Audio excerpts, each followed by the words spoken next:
Saddam Hussein ایک یتیم بچہ۔ ان کا بچپن آسان نہیں تھا کیونکہ ان کے والد کی پیدائش سے پہلے ہی وفات پا گئے تھے۔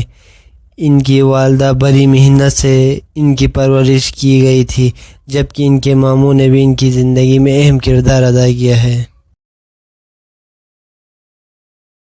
صدام حسین نے بچپن میں غربت اور مشکلات کا سامنا کیا، لیکن وہ شروع سے ہی ایک مضبوط ارادے کا مالک تھا۔ انہوں نے تعلیم حاصل کرنے کی کوشش کی اور بعد میں بغداد منتقل ہو گئے، جہاں انہوں نے اپنی تعلیم جاری رکھی۔ نوجوانی میں ان کے اندر قیادت اور سیاست کا شوق پیدا ہو گیا تھا۔ صدام حسین نے کم عمری میں ہی ایک پارٹی میں شمولیت اختیار کی تھی۔ یہ جماعت عرب قوم پرستی اور اتحاد کے حامی تھی۔ صدام نے پارٹی کے اندر تیزی سے ترقی کی اور اپنی بہادری، سختی اور فیصلہ سازی کی وجہ سے نمایاں ہو گئے۔ 1959 میں انہوں نے عراق کے اس وقت کے حکمران کے خلاف ایک ناکام حملہ میں حصہ لیا، جس کے بعد انہیں ملک چھوڑنا پڑا۔ وہ کچھ عرصے ایجپٹ میں جلاوطنی کی زندگی گزارتے رہے۔ اس دوران انہوں نے تعلیم بھی حاصل کیا اور اپنی سیاسی سوچ کو بھی مضبوط کیا۔ 1968 میں عراق میں ایک اہم سیاسی تبدیلی آئی۔ اس انقلاب کے بعد بعض پارٹی اقتدار میں آ گئی اور صدام حسین حکومت کے طاقتور افراد میں شامل ہو گئے۔ اس وقت صدر کوئی اور تھا، لیکن اصل طاقت صدام کے ہاتھ میں تھی۔ 1979 میں صدام حسین نے باقاعدہ طور پر عراق کا صدر کا عہدہ سنبھال لیا۔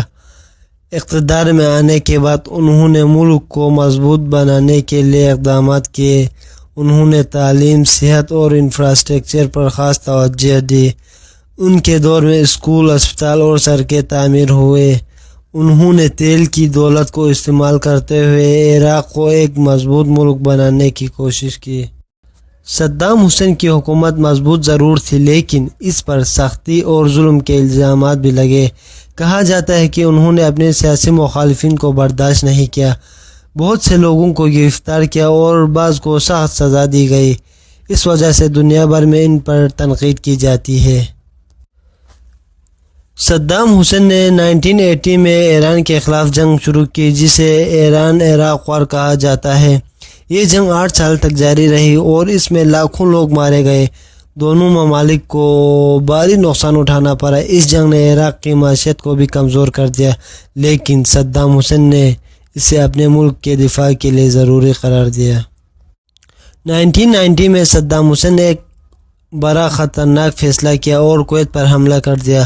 ان کا خیال تھا کہ کویت عراق کے خلاف معاشی سازش کر رہا ہے۔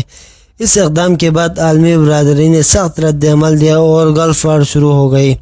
امریکہ اور اس کے اتحادیوں نے عراق کے خلاف فوجی کارروائی کی، جس کے نتیجے میں عراق کو پسپائی اختیار کرنی پڑی۔